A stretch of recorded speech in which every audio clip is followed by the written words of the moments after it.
Yo, salut à tous, comment ça va? On se retrouve encore une fois aujourd'hui pour ce fameux format d'Inumitsu, le format mensuel où je réponds à toutes vos questions. Donc pour cette vidéo, encore une fois j'ai récupéré pas mal de questions que vous m'avez posées dans les commentaires de la dernière vidéo d'Inumitsu et aussi sur Instagram. Et encore une fois, si vous ne me followez toujours pas sur Instagram, écoutez, je vous laisse mon Instagram, n'hésitez pas à nous y rejoindre, c'est très chill, on s'amuse bien, j'essaie de temps en temps de vous faire participer aux vidéos, enfin voilà. Rejoignez-nous. Donc aujourd'hui, comme d'habitude, on va essayer de se promener un petit peu, trouver 2-3 endroits assez chill pour répondre à toutes vos questions. Et à la fin de la vidéo, je vais aussi être rejoint par Fanny. Je vous ai demandé sur Instagram de poser des questions auxquelles Fanny pourrait potentiellement elle aussi répondre. Et donc voilà, les dernières questions, on va y répondre tous les deux ensemble. Sur ce, écoutez, je pense que maintenant vous connaissez le concept, donc je vous laisse vous installer tranquillement, vous faire votre petit café des familles.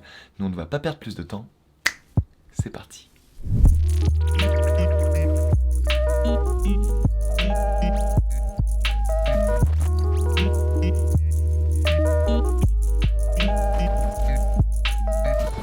Je suis un ninja anonyme. La loi antique des ninjas dit « lâche-moi la graffe ». Putain, j'adore cet animé. J'en profite pour vous parler du sponsor d'aujourd'hui, qui est également notre sponsor à l'année, et ça fait extrêmement plaisir. C'est le GOAT total en ce qui concerne la protection de vos données et de vos soirées Netflix. And chill. Et oui, encore une fois, c'est notre grand sauveur venu du Nord. Vous l'avez? Effectivement, cette vidéo est sponsorisée par NordVPN. Bon, je pense que vous le savez maintenant, NordVPN, c'est actuellement le meilleur VPN du marché, avec plus de 14 millions d'utilisateurs dans le monde entier. Mais malgré la popularisation des VPN ces dernières années, il y a encore pas mal de gens qui se demandent en quoi un VPN ça leur serait utile. Et bien dans un premier temps, un VPN, qui signifie donc Virtual Private Network, va vous permettre de sécuriser votre connexion internet, surtout quand vous vous connectez au réseau Wi-Fi public par exemple. Le VPN va de ce fait cacher votre adresse IP et vous permettre de surfer sur le web en toute sécurité. Mais aussi, et c'est certainement là le point le plus important, le VPN il va vous permettre de vous connecter à l'un de ces 5500 serveurs dans le monde entier et ainsi d'avoir accès au catalogue complet de tous vos services de streaming et ce pour chaque pays. Et quand on voit comment le catalogue il est bridé en France comparé aux États-Unis ou même au Japon, ben, ça fait quand même super plaisir. Et rajoutez à ça que vous pouvez vous connecter à 6 appareils avec un seul compte, ce qui fait que vous pourrez en profiter autant à la maison que dehors ou dans les transports. Et en ce moment, en utilisant mon code MITSU, vous avez le droit à une offre exclusive de moins 73% sur l'abonnement de 2 ans, plus 4 mois gratuits. Enfin voilà, je trouve dans tous les cas que c'est un service qui est vraiment intéressant et je vous laisse un lien dans la description pour aller checker tout ça. Donc encore une fois, merci beaucoup à NordVPN pour leur confiance et pour soutenir notre petite chaîne. Et nous, on retourne à la vidéo.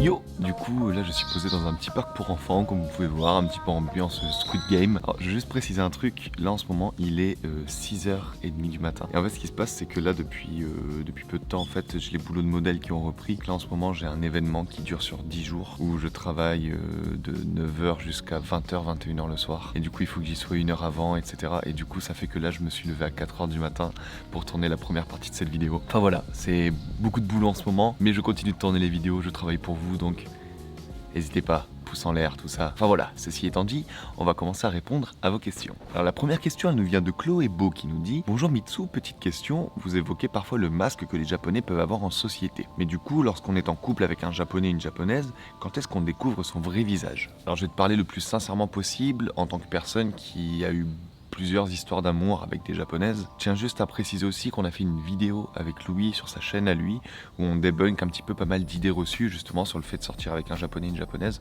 Donc n'hésite pas déjà à aller regarder cette vidéo. Et donc par rapport au fameux masque que les japonais ont, ce qu'on appelle le tatemae en japonais, quand t'es en couple, à partir de quand est-ce que t'arrives à voir du coup le vrai visage de la personne? De un, ça va dépendre des personnes. Chaque personne est différente. Donc voilà, il n'y a pas genre une période de temps définie à partir de laquelle hop, elle retire son masque. Ça y est, coucou, c'est moi. Coucou, Coucou. Non, ça marche pas comme ça. Mais par contre, il y a un facteur qui est très très important, c'est le nombre de temps que vous allez passer en mode intime. C'est-à-dire que si tu as une relation avec une japonaise où vous vous voyez un petit peu chacun de temps en temps, où vous avez des dates, etc., mais où vous ne vous voyez pas beaucoup en intime, bah, ça va prendre beaucoup plus de temps qu'elle te montre son vrai visage. Tout simplement parce que bah, les Japonais, justement, ce masque qu'ils ont, c'est un masque qu'ils mettent en société la plupart du temps. Et du coup, c'est vraiment plus vous allez passer de temps ensemble chez l'un ou chez l'autre, ou alors même si vous commencez à habiter ensemble, etc., plus petit à petit, bah, tu vas commencer justement à l'avoir retiré son masque. Ce que je tiens à préciser aussi, c'est que souvent les gens ils pensent que du coup les Japonais font les gentils, alors qu'en vrai c'est des connards, c'est pas ça du tout. Parfois, au contraire, tu peux découvrir une personne qui est encore plus attendrissante, une personne qui est encore plus gentille, une personne qui ose pas peut-être justement montrer un petit peu ses faiblesses, tout ça. Pour te donner vraiment une notion de temps, ça peut prendre peut-être quelques semaines au plus rapide, quelques mois au plus long. Ça va vraiment dépendre dans tous les cas, encore une fois, de combien de temps vous passez ensemble en privé. Mais voilà, dans tous les cas, dis-toi que ça prendra le temps que ça prendra. Laisse juste le temps à cette personne de s'ouvrir à toi naturellement. J'espère que j'ai pu répondre à ta question. Alors ensuite, la prochaine question, elle nous vient de Galkedon qui nous dit: Dis-nous Mitsu, comme tu as ouvert ton entreprise en France malgré le fait que tu habites au Japon, je me demandais si c'était possible de vivre au Japon tout en travaillant dans une entreprise française. Alors ce qu'il faut comprendre, c'est que quand tu pars vivre à l'étranger, il va te falloir obligatoirement un visa. Le visa, c'est un petit peu voilà la base, c'est nécessaire si tu veux pour pouvoir vivre dans un pays étranger. Et souvent, si tu veux vivre à long terme dans un pays, le visa qui va être nécessaire, ça va être un visa de travail, qui permet de faire ton travail dans le pays dit. Mais en fait, ce visa de travail, qu'est-ce que ça indique? Ça indique que le pays dans lequel tu veux aller, donc par exemple le Japon ici, il veut que tu travailles dans son pays et que tu payes les taxes dans son pays, que tu payes les impôts dans son pays. C'est ça que ça veut dire en fait. Et donc par exemple, si tu fais un travail en France, si tu as une entreprise en France qui te permet de travailler chez toi, comme moi par exemple en étant youtubeur, bah même si tu es au Japon et que tu fais ton travail à partir du Japon, si tes taxes tu les payes en France, si ton travail, ton revenu, il est en France, bah le Japon va jamais te fournir un visa pour ça. Parce que même en étant au Japon, au final, tu vas jamais payer les taxes japonaises. Donc non, malheureusement, si tu as une entreprise en France, tu peux pas travailler au Japon et avoir un visa pour le Japon. Ça marche pas comme ça. Et donc moi, dans mon cas, pourquoi j'arrive à faire ça? Pourquoi j'arrive à vivre au Japon tout en faisant YouTube en France? C'est parce que bah, je travaille au Japon quand même. Je continue de faire mes boulots de modèle, je continue de travailler pour la télévision, etc. Et c'est ça qui me fournit mon visa en fait. Mon visa japonais, c'est le visa qui me vient de mes boulots de modèle, pas du tout de mes boulots de YouTube. Et c'est pour ça aussi que je suis un petit peu contraint à continuer des boulots de modèle, comme en ce moment, là je vous dis, là j'ai 10 jours d'événements, j'ai pas forcément envie de les faire, mais je suis obligé parce que c'est grâce à ce travail-là que je continue d'avoir mon visa en fait. Donc voilà, c'est vraiment une notion qui est très très importante. Dites-vous que n'importe quel pays, si vous file un visa, le visa va signifier que bah, il faut que tu payes tes impôts dans le pays dit en fait. Donc une entreprise à l'étranger pour vivre au Japon, malheureusement ça ne fonctionne pas. J'espère que j'ai pu répondre à ta question. Du coup, prochaine question nous vient de ThePierre396 qui nous dit: Dis-nous Mitsu, penses-tu qu'il y a une place pour un ingénieur informatique français au Japon? Et est-il possible d'y trouver une entreprise étrangère internationale dans ce domaine? Alors dans un premier temps, oui, complètement. Il faut savoir que les ingénieurs informatiques et les développeurs, c'est hyper recherché au Japon et dans pas mal de pays du monde d'ailleurs. Et surtout si t'es français, parce que bah, les ingénieurs informatiques français, les développeurs français, c'est assez prisé mine de rien. Ils sont pas mal adorés dans ce milieu-là. Et donc moi, bon, c'est pas du tout mon domaine, hein, je t'avoue, je suis pas du tout calé là-dedans. Par contre, je connais pas mal de potes à moi qui, eux, sont justement ingénieurs informatiques dans tout ce qui est robotique, etc. Et du coup, eux, bah, ils ont été invités à venir travailler au Japon pour des entreprises japonaises. Et bah, ça se passe super bien pour eux, hein. Ils ont vraiment un bon boulot, ils ont un bon cadre. Pour répondre juste à ta question par rapport à la langue, la plupart, ils parlent pas du tout couramment japonais quand ils arrivent. Même il y en a certains, ils m'ont expliqué que leur boulot leur avait offert en fait 6 mois d'école avant de commencer à travailler pour qu'ils puissent un petit peu s'améliorer en japonais. Enfin voilà, il y a vraiment pas mal de choses, ça peut être super intéressant. Donc si c'est ton domaine, écoute, bah vas-y, fonce, vraiment, essaie de te renseigner sur internet. Quelle entreprise en ce moment recherche justement des ingénieurs informatiques, etc. Et je pense vraiment que tu peux y trouver ton bonheur. Je suis désolé, je peux pas te donner plus de détails parce que c'est vraiment pas du tout mon domaine. Mais dans tous les cas, ouais, je pense vraiment qu'il y a moyen que tu trouves quelque chose de très très cool. Donc bah renseigne-toi sur internet, essaie de trouver une entreprise qui recherche des gens comme toi. Et puis bah fonce. T'as vraiment quelque chose à faire. Et moi, dans tous les cas, j'espère que j'ai pu répondre à ta question. Alors, la prochaine question, elle nous vient de Anne-Sophie Métro qui nous dit: Ta mère a accepté ton choix quand t'as annoncé vouloir faire de la musique? Parce que quand je lui ai dit, quand j'étais plus jeune, c'était no way. Mes parents ont galéré à me dire oui pour une guitare car ils pensaient que j'allais me barrer de la maison pour devenir une rockstar. Ça c'est pas mal. Alors il faut savoir que j'ai eu beaucoup de chance parce que j'ai toujours eu une maman exceptionnelle et ma maman elle m'a toujours soutenu dans tous les projets que j'ai eu, dans tout ce que j'ai voulu faire. Et il faut savoir que moi je suis quelqu'un qui a toujours eu énormément de passion. Et c'est pour ça hein, aujourd'hui je fais de la vidéo, je fais de la musique, je fais plein de trucs, mais c'est parce que je suis passionné par plein de trucs. Et pour chaque domaine pour lequel j'ai été passionné, ma maman elle m'a toujours soutenu à 10 millions de %. Donc voilà, ma maman, je t'aime, merci pour tout. Et en ce qui concerne la musique, alors forcément, autant ma maman elle m'a toujours soutenu, que ma maman elle est pas bête non plus, et elle sait très bien que le milieu artistique, bah, c'est un milieu où malheureusement tout le monde ne peut pas réussir en fait. C'est un milieu qui est assez restreint. Les gens qui réussissent dans le milieu artistique, il y en a pas beaucoup quand même. Et donc de la même manière que toi, quand j'avais peut-être 13-14 ans et que j'ai dit à ma mère ouais moi quand je serai grand je vais être une rockstar, je vais faire de la musique, etc. Bah elle m'a pas dit non. Par contre, elle m'a dit écoute, finis d'abord tes études, c'est bien d'avoir un bagage, au cas où. Et on avait même, je me rappelle, passé un pari où elle m'a dit, si jamais t'arrives à avoir ton bac avec mention très bien, tu fais ce que tu veux dans ta vie. Et du coup, bon, je me suis un petit peu buté, hein, mais effectivement, j'ai eu mon bac avec mention très bien. Du coup, j'ai rapporté ça à ma mère en mode « Ah, voilà !» Maintenant, je fais ce que je veux dans ma life. Et là, elle m'a dit ouais, mais attends, t'as une bonne tête, tu travailles bien, tu devrais aller un petit peu à la fac quand même, tu peux faire un petit peu plus d'études et tout. Puis au final, j'ai fait 1 an de fac, mais voilà, ça m'a pas vraiment plu parce que ça correspondait pas à ce que j'avais envie de faire. Et puis la suite, vous la connaissez. Au final, je suis venu au Japon et puis j'ai fait de la musique, j'ai fait du modeling. Là, maintenant, je fais du YouTube. Vous connaissez la suite de l'histoire. Du coup, s'il y a des parents parmi vous, le seul conseil que je peux vous donner, c'est vraiment laissez vos enfants être totalement libres au niveau artistique, laissez-les s'exprimer. Et s'ils ont envie d'en faire leur métier, ne les stoppez pas, Essayez au contraire de les encourager tout en leur expliquant effectivement que finir ses études, c'est une bonne chose aussi. Voilà, aller au moins jusqu'au bac, faire les études, c'est très important, effectivement, avoir un background. Mais par contre, poussez-les un petit peu, justement, au contraire, à évoluer artistiquement. Moi, je pense que c'est hyper important. Et encore une fois, voilà, je remercierai jamais assez ma mère de m'avoir un petit peu poussé à continuer à faire de la musique, etc. Vraiment. C'est ça qui m'a amené un petit peu là où je suis aujourd'hui et je lui en suis extrêmement reconnaissant. Ah putain, on sent qu'il est 6h du matin, j'ai un petit peu de mal à m'exprimer, là j'arrête pas de bâiller depuis tout à l'heure. Je crois que je suis un petit peu fatigué. Mais du coup, on perd pas le nord, on continue de répondre à vos questions.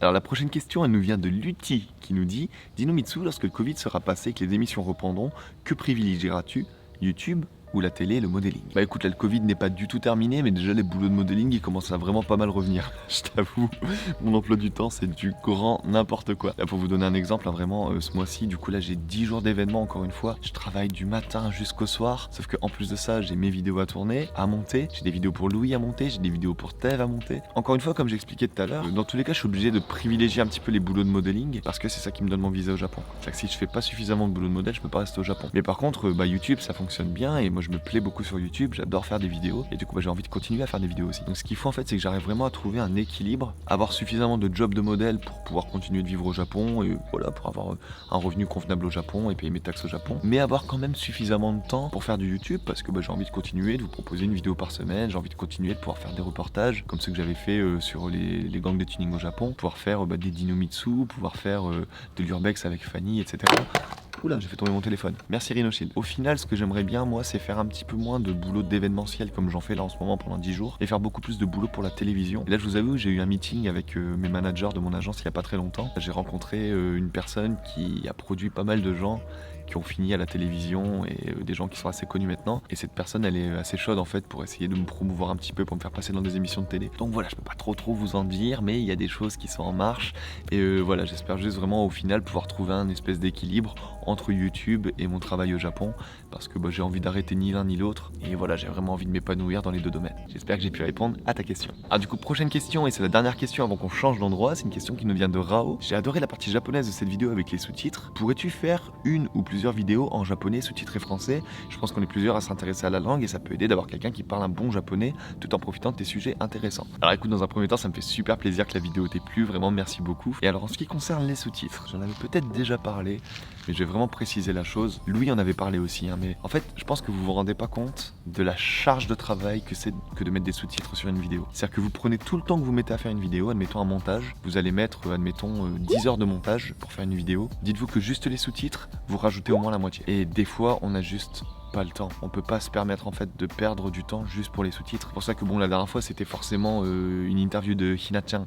Donc forcément il fallait mettre les sous-titres parce qu'elle parlait pas français. Quand je fais des fois des interviews aussi, j'avais fait l'interview de mon ami photographe, etc. Forcément quand c'est des interviews on n'a pas le choix, on doit mettre les sous-titres. Mais par contre moi faire une vidéo entièrement en japonais et devoir la sous-titrer de A à Z, devoir sous-titrer une vidéo de 20 minutes, 30 minutes, je peux vraiment pas. Si vous imaginez pas la charge de travail que ça me donnerait derrière. Si vous avez envie d'avoir des sous-titres japonais, moi je vous conseille de regarder des films, encore une fois, des animés un peu moins, parce qu'encore une fois le japonais des animés c'est pas un japonais naturel, ça reste très bien de regarder des animés, c'est mieux que de ne rien regarder. Et je vous conseille surtout de regarder des films japonais, des dramas japonais, vous en avez plein sur Netflix, etc. Donc voilà. Et moi sur ma chaîne, la seule promesse que je peux vous faire dans tous les cas, c'est qu'il y aura des interviews de japonais, il y aura des vidéos où je parlerai en japonais avec d'autres personnes, etc. Ça va arriver, mais par contre voilà, une vidéo full japonais, full sous-titré, c'est beaucoup trop de travail et voilà, je peux vraiment pas me permettre ça. Enfin voilà, j'espère vraiment que vous me comprendrez sur ce point-là et j'espère que j'ai pu répondre à ta question. Donc voilà, il est 7h du matin, alors j'ai pas trop de temps parce que moi j'ai mon événement juste après. Donc ce qu'on va faire c'est qu'on va bouger, on va aller dans un autre petit parc et je vais continuer de répondre à vos questions. 「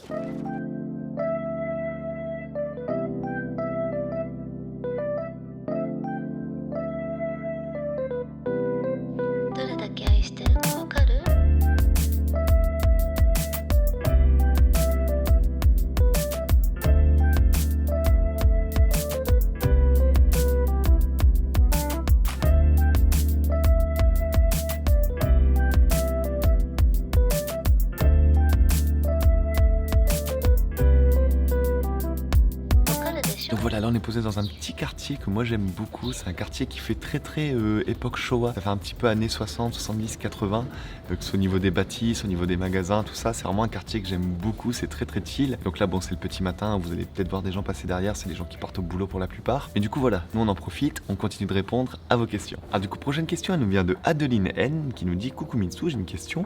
Est-ce que les Japonais sont de grands lecteurs? De l'extérieur, j'ai un peu l'impression que ça se perd.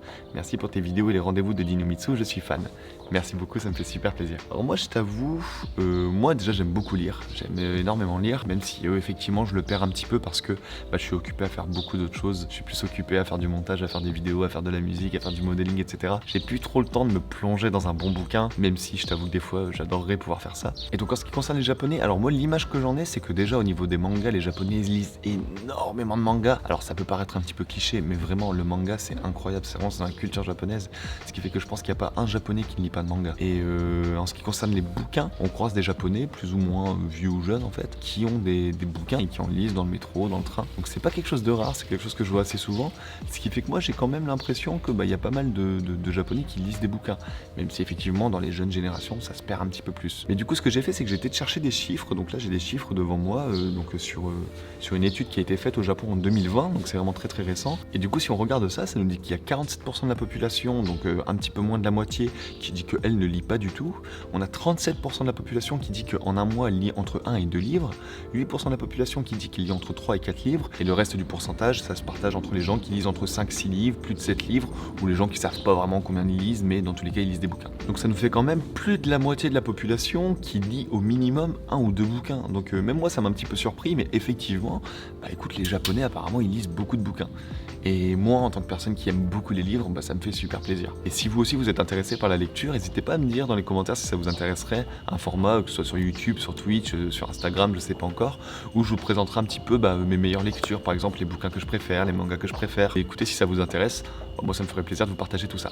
Donc n'hésitez pas à mettre ça dans les commentaires. Et dans tous les cas, pour toi Adeline, écoute, j'espère que j'ai pu répondre à ta question. Du coup, prochaine question nous vient de Asia Qualis qui nous dit: Hey Mitsu, étant ébéniste et futur marketeur, je me demande si je peux travailler au Japon avec un diplôme CAP et quel type de visa je devrais préparer. Alors ça c'est une question qui est super intéressante parce que ça va me permettre de répondre aussi à plusieurs autres personnes qui sont un petit peu dans le milieu artisanal. Alors déjà, je vais tout de suite te rassurer sur un point, effectivement tu peux travailler au Japon dans le milieu artisanal. Et dans ces cas-là, pour tous les métiers de l'artisanat, en fait c'est un visa un petit peu particulier qu'il va falloir préparer, c'est un visa qu'on appelle le visa artiste. Et donc ça c'est un visa qui est accessible à pas mal de domaines de l'art. C'est que là par exemple j'ai cherché un petit peu, c'est un visa qui est accessible pour les compositeurs, paroliers, peintres, sculpteurs, artisans, écrivains, photographes. Et donc voilà, c'est un visa qui est accessible vraiment à tous les milieux qui sont un petit peu les milieux de l'art et de l'artisanat. Et donc dans ton cas, en tant qu'ébéniste, c'est vraiment le visa qu'il faudrait, je pense, que tu prennes. Alors en ce qui concerne les démarches pour avoir le visa, là je peux pas trop t'aider, il faut vraiment que tu ailles sur le site de l'ambassade et je pense que là tu auras vraiment tous les papiers, tout est noté sur le site de l'ambassade. Allez voir le site de l'ambassade, c'est bon, vous allez trouver pas mal de réponses. Mais donc voilà, dans tous les cas, tu peux venir exercer ton métier au Japon en prenant ce visa artiste. Donc écoute, moi je te souhaite bon courage, donne-toi à fond et puis j'espère pouvoir voir tes œuvres un jour à Tokyo. Voilà, j'espère que j'ai pu répondre à ta question. Alors du coup maintenant ce qu'on va faire, c'est que moi là je vais devoir aller travailler, mais du coup on se retrouve un petit peu plus tard. On va aller rejoindre Fanny dans un petit parc, on va aller se promener et du coup avec Fanny on va continuer de répondre à vos questions.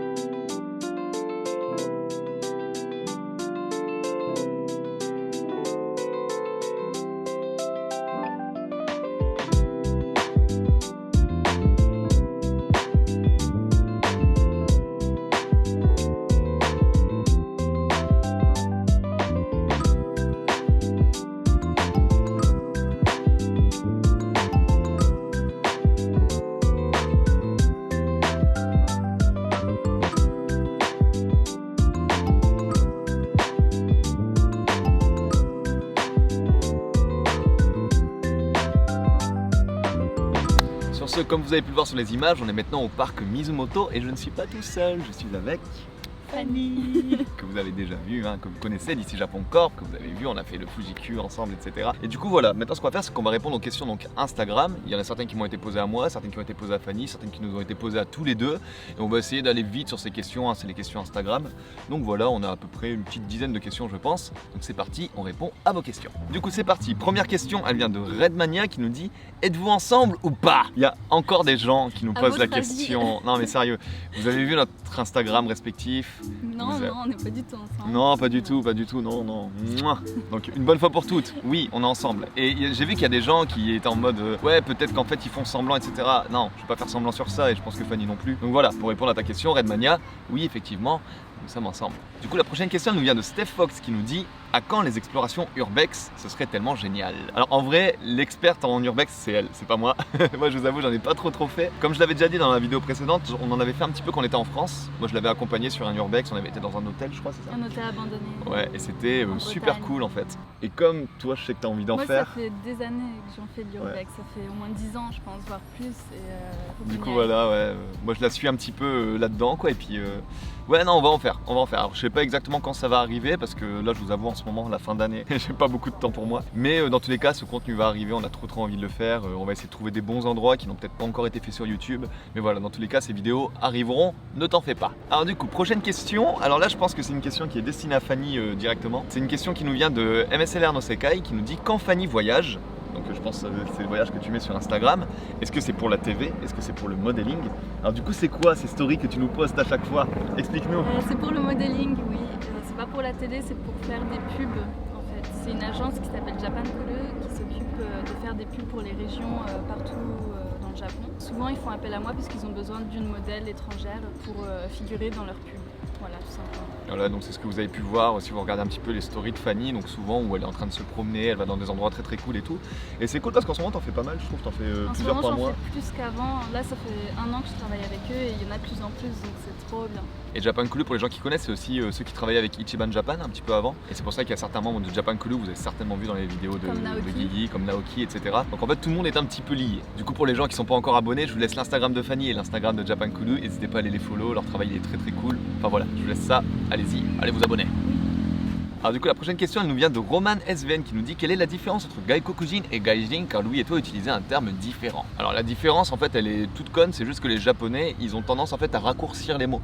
Mais c'est quelque chose qui arrive assez souvent, hein. Je vous l'avais dit par exemple pour Mitsugi-kun, Mitsugi-chan, on va dire Mi-chan. Moins on a besoin d'en dire, moins on en dit en japonais si vous voulez. Et ce qui fait qu'en fait Gaijin c'est juste la contraction de Gaikokujin. En fait, qui signifie donc personne étrangère, personne qui n'est pas japonaise, tout simplement. Et donc en fait sur internet vous avez tendance à trouver souvent des gens qui vont vous dire que Gaijin comparé à Gaikokujin c'est un terme qui est un peu plus discriminatoire envers les étrangers et tout. Alors que franchement pas du tout, c'est juste vraiment le terme raccourci de Gaikokujin, ça n'a aucune tendance particulière et c'est pas le terme Gaijin qui va être mauvais, c'est plus la façon dont ça va être dit. Ce que moi j'ai envie de préciser en fait, c'est que même Gaikokujin, au final, si c'est dit d'une façon méchante, ça va avoir un sens discriminatoire. Plus que Gaijin en fait. Il faut pas penser que Gaijin c'est le terme méchant pour dire étranger et que Gaikokujin c'est le terme bien. Non, c'est juste une contraction, rien de plus. Et c'est vraiment la façon dont les gens vont le dire qui va donner une signification qui est plus ou moins bonne ou mauvaise en fait. Par contre, Gaijin c'est plus familier quand même que Gaikokujin. Ouais, mais comme la plupart du temps quand on les contractions. Voilà, en fait. c'est ça. Dès qu'il y a une contraction, c'est déjà que c'est familier. Voilà. Mais du coup, pour répondre à ta question, la différence, c'est juste une question de contraction, c'est juste le mot qui est un petit peu plus court, tout simplement. Et il n'y a pas de sens particulier, il n'y a pas de différence entre les deux, outre ce qu'on a expliqué. J'espère que j'ai pu répondre à ta question. Du coup, prochaine question, elle nous vient de Ranitea, je sais pas si je l'ai bien prononcé, qui nous dit: coucou Fanny et Mitsu, avez-vous hésité à rendre votre relation publique? Moi déjà, je l'ai surprise quand j'avais fait le Dinu Mitsu quand je suis rentré en France. Parce que c'est la première fois en fait où j'ai parlé sans dire son nom, où j'ai parlé du fait que j'étais en couple avec une Française, etc. Moi j'avais fait exprès de rien dire juste pour voir sa réaction en fait. Avec ma mère et mon beau-père, on était en train de regarder la vidéo et d'un coup, j'étais là. Moi personnellement, le fait de rendre ça public, ça m'a jamais spécialement gêné en fait. Par contre, je sais que ça peut être chiant quand vous faites quelque chose sur internet, quand vous êtes exposé à un public, etc. Ça peut être compliqué en fait de trop montrer sa vie privée, etc. Donc c'est vrai que moi j'avais cette hésitation. Est-ce que c'est bon ou pas de le faire? Surtout que Louis, vous avez certainement, il y a plein de gens qui me disent: ouais, Louis dans sa dernière vidéo il a dit qu'il fallait pas le faire, etc. Louis il fait ce qu'il veut, il n'y a pas de souci. Louis il a vécu des choses aussi qui font qu'il a décidé de plus le faire. Moi, j'avais pas envie d'être obligé de me cacher tout le temps. Surtout que Fanny, contrairement par exemple à la copine de Louis, Fanny elle est déjà sur ici Japon Corp, elle est déjà un petit peu sur internet, que ce soit via Instagram, via YouTube, etc. J'ai envie de partager plein de choses avec elle. J'ai envie de faire plein de trucs avec elle, j'ai envie de faire beaucoup de voyages avec elle. Et être obligé de se cacher à chaque fois, je trouvais ça dommage en fait. Je voulais vraiment qu'on puisse partager ça ensemble. Alors forcément ça amène aussi son lot de problèmes peut-être. Je sais pas, pour l'instant on n'en a pas eu. Pour l'instant tout le monde est très gentil. Tout le monde est très cool avec nous. Donc franchement je vous remercie vraiment pour tout ça. J'ai plutôt hésité à déjà à savoir si toi ça te gênait ou pas. Je voulais vraiment savoir si toi t'étais ok avec ça parce que je voulais pas te forcer non plus. Et à partir du moment où elle m'a donné sa bénédiction, en fait, moi j'étais en mode bah ok, vas-y, on fait ça. Et du coup, voilà, moi j'étais en mode non, au contraire, si je peux un peu plus partager nos aventures, moi ça me fait plaisir. Et voilà. Et toi de ton côté, du coup Je me suis même pas posé la question en fait, c'était évident. Je me suis jamais dit tu t'es pas posé plus de questions que ça. Qu'il y avait un danger par rapport à ça en fait. Ok. Surtout que toi et moi, les gens ils nous voient sur internet. Donc, ouais. C'est pas comme si je la sortais de l'anonymat pour vous la présenter ou quoi que ce soit en fait. J'avais pas pensé au fait qu'il puisse y avoir des répercussions négatives. Mais après à l'heure actuelle encore une fois on n'en a pas du tout, alors c'est le début et j'espère qu'il n'y en aura pas, je compte sur vous, vous êtes la meilleure commu. Je vous fais confiance. Mais voilà, pour l'instant, il n'y a que du bon. Moi, je suis vraiment content de n'avoir rien à vous cacher, quelque part, de pouvoir faire ce genre de vidéos avec Fanny, de pouvoir, même à partir de maintenant, pouvoir faire des vidéos urbex, faire des vidéos. On a tellement de choses qu'on a envie de faire tous les deux. Donc, je suis vraiment content de pouvoir partager ça avec tout le monde, de ne pas être obligé de se cacher. Ce serait dommage de cacher ça, on peut Mais complètement. pas faire, mais t'imagines si à chaque fois qu'on fait une vidéo, je suis obligé de cacher le fait que tu sois avec moi, je suis obligé de tourner ma vidéo en secret tout seul. Ce serait chiant, tu vois. Tandis que là, on peut vraiment partager des choses. Mais non, voilà, j'ai pas plus qu'hésité que ça. Pour moi, c'était assez clair que j'avais envie de vous la présenter. Et elle, c'était un petit peu pareil. Et du coup, voilà, c'est pour ça qu'on est tous les deux devant la caméra à vous parler aujourd'hui. Et j'espère que on va continuer à faire beaucoup de vidéos pour vous. Voilà. Du coup, la prochaine question, elle nous vient de Gabi91 qui nous dit « Salut, comment Fanny a-t-elle eu son chat? Et est-ce que les frais de vétérinaire sont plus chers qu'en France ?» Alors, Mimi. Milo, je l'ai adopté sur Craigslist. Craigslist, c'est un peu le bon coin du Japon. Et en fait, ça faisait longtemps que je voulais un chat. En fait, depuis que je suis arrivée au Japon, j'avais besoin d'avoir un animal de compagnie parce que j'ai toujours vécu avec des animaux autour de moi. Et ça m'a fait trop bizarre de me retrouver toute seule, sans animaux. Et c'était vraiment un besoin vital d'en avoir un. Sauf que le problème, c'est que dans les associations ici, il faut un contrat d'appartement où c'est autorisé pour les animaux de compagnie. Il y a écrit que c'est autorisé d'avoir un animal de compagnie. Sauf que le mien, c'était pas écrit dans mon contrat. Et du coup, il fallait que je cherche un autre moyen d'avoir un chat en dehors d'une association. Et du coup, j'ai cherché sur internet parce que j'avais pas non plus envie d'en acheter en animalerie. C'est pas du tout mon délire d'acheter des animaux en animalerie. Vraiment pas. Et sur Craigslist, il s'avère qu'il y en avait pas mal et du coup j'ai envoyé des messages. Il y a une famille qui m'a répondu, qui m'a dit que leur chat avait une portée. Et du coup j'ai fait 2 heures de train pour aller chercher Mimi.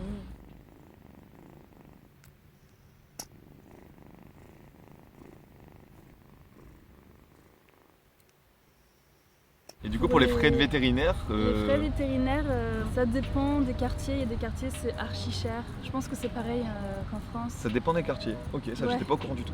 J'ai payé à peu près 600 €. Non, même pas, c'était 60 000 yens. Donc ça fait quoi? 60 000 yens, ouais, c'est 450-500 €. 470 €, on va dire. Pour le faire stériliser, et c'est cher, 470 €, c'est parce qu'en fait, il avait une malformation. Les vaccins, là, je lui ai fait tous ces vaccins, ça m'a coûté peut-être 150 € au total. Et sinon, moi j'en profite, c'est pas dans la question, mais on m'avait déjà demandé d'y répondre, mais comme moi j'ai pas d'animal de compagnie ici, je peux pas trop y répondre. Est-ce que toi, de ton point de vue, assez rapidement, tu trouves que c'est difficile de trouver des appartements ok pour les animaux de compagnie? C'est pas forcément difficile, mais tout ce qu'on va vous proposer, ce sera des appartements qui ont des problèmes, soit des appartements très vieux, soit des appartements très chers. Donc c'est vrai quoi, dès que tu veux un animal de compagnie dans ton appartement au Japon, ça devient assez compliqué, sinon, mine de rien. Que ce soit éloigné, quoi. Ou alors il faut sortir de Tokyo, ouais. Ou alors il faut vraiment sortir de Tokyo. Et là du coup, le point négatif, c'est que pour aller à Tokyo, ça va te prendre du temps, ça va te prendre des frais au niveau du train, etc. Donc c'est vrai que c'est comme tu dis, c'est que dès que tu veux un animal de compagnie, il y a un truc qui va être chiant, quoi. Et autre chose aussi, il faut payer un loyer en plus à l'entrée. Ah, genre t'as comme un Leikin, genre? Comme un Leikin, il faut payer un loyer en plus. T'as un chat, c'est un loyer en plus. T'as 2 chats, c'est 2 loyers en plus. Ah ouais, ça je savais pas. Ouais. C'est compliqué, ça coûte cher, mais ça vaut le coup. Bah écoute, c'est le mot de la fin pour cette question. Voilà, c'est très compliqué, c'est très chiant, mais ça vaut le coup. Et pour vous prouver que ça vaut le coup, je vous laisse quelques images de Mimi. Oui. Regarde Rémi. Qui c'est ça? Qui c'est ce chat? Voilà. Du coup, prochaine question, elle nous vient de Hello Dot qui nous dit: avant de rencontrer Mitsu, est-ce que tu avais l'intention de rester au Japon à long terme? Oui. Oui, depuis que je suis arrivée ici, mon but c'est de rester quelques années, je sais pas, hein, je me dis pas que je veux rester ici toute ma vie, mais pour l'instant j'ai envie de rester ici, sur le long terme. Voilà, ça n'a strictement rien à voir avec moi. Tous les deux, chacun de notre côté, on avait prévu dès le départ de rester ici pendant plus ou moins longtemps. Ouais. Là actuellement, moi je pense pas que j'ai envie de rentrer en France ou quoi que ce soit. Puis, toi pareil, on a pas mal de projets au Japon. Enfin du coup voilà, ça n'a rien à voir avec moi le fait qu'elle veut rester au Japon dans tous les cas. Mais un petit peu quand même. Un petit peu tu quand vois, même. Si tu restes, moi je veux pas me dire tiens je veux rentrer en France. Ouais, et puis si tu restes pas, je vais peut-être pas rester non plus, je t'avoue. Bah oui. Moi je ne la quitte plus. Bah oui, moi non plus Voilà. je te quitte pas. Tu serais prêt à rentrer en France? Pour toi, ouais. Non. Du coup, la prochaine question elle nous vient de Raph Kai, je sais pas comment ça se prononce, je suis désolé. Qu'est-ce que ça fait d'être un couple français au Japon? C'est intéressant parce qu'en fait, on a tous les deux été en couple avec des Japonais avant. Donc Ouais. on a tous les deux vécu la relation de couple entre Japonais et Français. Forcément, le fait d'être au Japon, bah, tu fais aux mœurs japonaises. C'est-à-dire que bah, tu fais comme on fait au Japon. En plus, tu fais ça avec un Japonais et une Japonaise. Donc tu as plus tendance à t'adapter en fait et à faire, comment dire, Faire des efforts. ouais, faire des efforts d'adaptation vraiment à la façon de faire aux mœurs japonaises encore une fois. Et du coup forcément le fait d'être un couple franco-français, franco-français, c'est incroyable, j'ai inventé un truc, ça fait que bah, y a forcément des trucs auxquels on s'adaptait avant et là on n'a plus besoin de s'adapter parce qu'on est entre français en fait. Et j'avoue que moi personnellement, je sais pas si pour toi c'est pareil, hein, mais aujourd'hui, et c'est ce que j'avais essayé d'expliquer un petit peu dans ma vidéo d'Inomitsu de l'époque, c'est que j'ai beaucoup plus de facilité en fait à exprimer ce que je ressens, j'ai beaucoup plus de facilité à parler de certaines choses. Enfin, je trouve tout est beaucoup plus facile en étant avec toi Ah en ouais, fait. pareil. Et je dis pas que c'est mauvais, hein, il n'y a rien de mauvais à être en couple avec quelqu'un de telle ou telle ethnie, pas du tout. Mais par contre, ça va forcément vous apporter pas des problèmes, mais des difficultés. Parce qu'il y a plein de choses auxquelles vous n'allez pas avoir affaire quand vous êtes avec un Français et une Française, et vous allez y avoir affaire quand vous êtes avec un étranger. Ça peut être des problèmes culturels, ça peut être pas mal de choses en fait. Et c'est vrai que moi, j'ai vécu que ça toute ma vie, parce que j'ai toujours été avec des Japonaises jusqu'à maintenant. Et moi, je découvre un petit peu justement le fait d'être en couple avec quelqu'un qui n'est pas japonais, quelqu'un qui est de la même ethnie et de la même culture que moi. Et waouh, je souffle en fait. Je souffle. Il y a plein de choses en fait où je me suis rendu compte que je me forçais à me contenir sur beaucoup de choses jusqu'à maintenant. Ouais, pareil. Il y a des choses que j'osais pas exprimer, il y a des choses dont j'osais pas parler. Et vraiment avec toi, j'ai pas ça. Et c'est tellement simple en fait. C'est tellement simple. On peut se dire je t'aime très facilement, on peut parler des bonnes choses, des mauvaises choses très facilement. On peut avoir des débats On peut avoir des débats construits. construits. Ouais, c'est vraiment tout est très cool. Et je dis pas que c'est peut-être aussi juste nous deux, hein, c'est peut-être qu'on est très compatibles, Oui, etc. peut-être que ça dépend de la personne. Ça dépend aussi de la personne, tu vois. Un japonais ou une japonaise qui est comme ça aussi. Complètement. Et j'espère vraiment pour vous que vous soyez en couple avec quelqu'un de n'importe quelle ethnie, que tout se passe bien pour vous, c'est tout ce que je vous souhaite. Mais c'est vrai que moi, dans mon cas personnel, C'est beaucoup plus facile. Hein. ouais, c'est beaucoup plus facile, sur tous les points. Et voilà, je suis heureux. Oui, Je moi suis heureux. Voilà. je suis un homme heureux. Je suis un homme comblé. Voilà. Et j'espère que toi aussi. Oui, je suis très heureuse. Voilà, j'espère que j'ai pu répondre à ta question. La prochaine question, alors là elle m'est directement destinée, hein, c'est une question de Gudro qui nous dit: tu ressens des changements depuis l'arrêt de la cigarette, tu as meilleure mine, peut-être que c'est l'iPhone. Alors j'espère que c'est pas l'iPhone. Que c'est l'iPhone. Actuellement, à l'heure à laquelle je tourne cette vidéo, là j'en suis exactement à 16 jours, 1h, 24 minutes et 58 secondes depuis que j'ai arrêté de fumer. Donc je suis à plus de 2 semaines. Et en vrai, j'ai pas trop envie de fumer. Je pense quasiment jamais. Les seuls petits moments où j'y pense, c'est quand je vois des fumeurs, quand je vois des gens qui fument. Après, il y a des moments aussi où quand je prends des pauses, par exemple, c'est des moments où moi j'avais l'habitude de fumer. Donc forcément, j'ai mon cerveau qui me dit: hé, là t'aimerais bien fumer une petite clope. Non. Mais sinon, dans la vie de tous les jours, non. J'ai vraiment, je pense que tu t'en rends compte. J'ai pas vraiment de. Non, ça va, ouais. Je souffre pas de mon arrêt de la clope, vraiment je suis pas en mode stressé, je suis pas énervé du tout, en vrai je suis bien. Donc je suis content, en vrai mon arrêt de la cigarette est assez facile. Dans mon cas je sais que c'est pas le cas de tout le monde, donc j'ai vraiment de la chance je pense. Et sinon au niveau de l'impact que ça a sur mon corps, je vous avoue que je respire mieux. J'ai pas les glaires du matin, je pense que les fumeurs savent ce que c'est, hein, mais voilà, le matin on a toujours un peu la gorge prise. Je respire beaucoup mieux, au niveau de ma peau aussi, je vois que ça a un effet sur ma peau. Donc voilà, non vraiment tout est cool, je suis vraiment content d'avoir réussi à arrêter. Là je suis encore à 2 semaines. on dit que c'est au bout d'un mois que vraiment on a réussi, Ouais. donc voilà, il me reste plus que 2 semaines à faire, je pense que en vrai ça va Je aller. me sentirai encore mieux dans un mois, je pense. Certainement. Et encore une fois, si jamais il y a des gens qui veulent arrêter, je vous laisse des liens dans la description, n'hésitez pas à aller checker ça, c'est très important et voilà. Et ceux qui n'ont pas vu la vidéo où j'en parle, allez checker la vidéo. Tu veux dire un truc? Non, ah non, elle est partie. Il y a une petite sauterelle trop mignonne. Ok. Ça vous voyez, ça c'est Fanny. Et du coup la dernière question pour aujourd'hui, elle nous vient de Elodot qui nous dit: as-tu peur qu'une fois les 100K abonnés atteints, les gens t'appellent par ton prénom français? Alors du coup effectivement nous sommes actuellement presque 94 000 abonnés sur la chaîne, merci à tous, vraiment c'est incroyable. Quand j'ai commencé la chaîne en janvier, je m'attendais pas à ce qu'il y ait autant d'abonnés en si peu de temps. 100 000 abonnés avant la fin de l'année, c'est incroyable. Donc on y arrive bientôt et effectivement comme je l'avais annoncé, j'ai un prénom français effectivement, que toi tu connais d'ailleurs, Oui. que tout le monde connaît en vrai, hein. Autour de moi les gens le savent forcément, mais que j'ai promis d'annoncer aux 100 000 abonnés. J'ai juste envie de faire un pacte avec vous aujourd'hui sur cette vidéo. Oui, je vais vous l'annoncer. Oui, je vais vous expliquer, je vais vous donner mon nom français. Parce que vous l'attendez, vous êtes tous en train de dire: ouais, peut-être il s'appelle Rodolphe, peut-être il s'appelle Pierre, peut-être il s'appelle Jean-Jacques. C'est aucun des trois. Par contre, dans ma vie de tous les jours, et vraiment tout le temps, que je sois en France, que je sois au Japon, personne ne m'appelle par ce prénom-là. Donc, on fait un pacte les gars. Je vous l'annonce dans 6 000 abonnés. Par contre, vous continuez à m'appeler Mitsu. C'est Mitsu, c'est Mitsugi, c'est Mitchan, c'est ce que vous voulez, mais mon prénom français, vous le saurez, vous le gardez au fond de la tête, hop hop, c'est plié, mais vous continuez à m'appeler Mitsu. En disant, sachez qu'il y a des gens qui vont faire exprès de mettre des commentaires en mode ah là là là, et puis en me donnant mon prénom. Non, vraiment, c'est Mitsu et c'est tout. Voilà. Mais du coup, on se donne rendez-vous dans tous les cas dans 6 000 abonnés pour la révélation de mon prénom. Et je pense que vous allez être surpris. Sur ce, on arrive enfin sur la fin de cette vidéo. Merci beaucoup de l'avoir regardé jusqu'au bout, ça me fait super plaisir. Vous êtes de plus en plus nombreux à nous laisser des commentaires, etc., à nous poser des questions. Je suis vraiment trop content que ce format fonctionne à ce point-là. Moi, c'est vraiment un format qui me tenait à cœur. C'est pas un format que je pensais qu'il allait fonctionner au départ. Finalement, c'est un des formats qui fonctionne le mieux sur ma chaîne. Mais le fait de pouvoir aider un petit peu les gens en vous donnant un petit peu de mon expérience, de ce que moi j'ai vécu au Japon, pouvoir aider certaines personnes qui veulent peut-être déménager au Japon, des gens qui veulent même peut-être juste venir en vacances, des gens qui veulent peut-être juste aller vivre à l'étranger. Enfin voilà, il y a pas mal d'entre vous qui ont plein de questions, des questions qui sont souvent sans réponse. Et le fait de pouvoir créer un contenu où je réponds un petit peu à ces questions, écoutez, moi ça me fait super plaisir. Sinon je suis content aussi encore une fois, deuxième fois sur la chaîne, d'avoir eu ma chère Fanny. Je suis content de t'avoir. Ça va, les questions n'étaient pas trop compliquées? Non, ça va. Non, ça va. C'était très intéressant. Ouais, ok, c'est cool, ça me fait plaisir. Encore une fois, il y a pas mal de contenu avec Fanny qui va arriver sur la chaîne, que ce soit de l'urbex, que ce soit du voyage. Là, bientôt les frontières vont réouvrir. T'as jamais été en Corée, je crois. Donc, que ce soit la Corée, que ce soit d'autres pays, vraiment, on a plein de choses qu'on a envie de vous faire. Merci beaucoup encore une fois de l'accueil que vous avez fait à Fanny. Moi, ça me fait super plaisir, ça fait vraiment chaud au cœur. Vous êtes la meilleure communauté. Encore une fois, du coup, merci à tous d'avoir regardé la vidéo jusqu'au bout. Je compte sur vous comme d'habitude pour le pouce en l'air, le commentaire, l'abonnement. Plus que 6 000 abonnés, les gars. Dans 6 000 abonnés, vous avez mon prénom, vous avez intérêt à vous dépêcher. Abonnez-vous, c'est juste là. C'est fait. Merci beaucoup. Dans tous les cas, nous on se retrouve la semaine prochaine ou la semaine d'après parce que je suis pas mal occupé en ce moment. On verra. Voilà. Je sais pas comment terminer cette vidéo. Donc écoute, hop. Je t'aime ma chérie. Je vous aime vous aussi. À la semaine prochaine. C'était Mitsu. Et Fanny. Bye. Bye.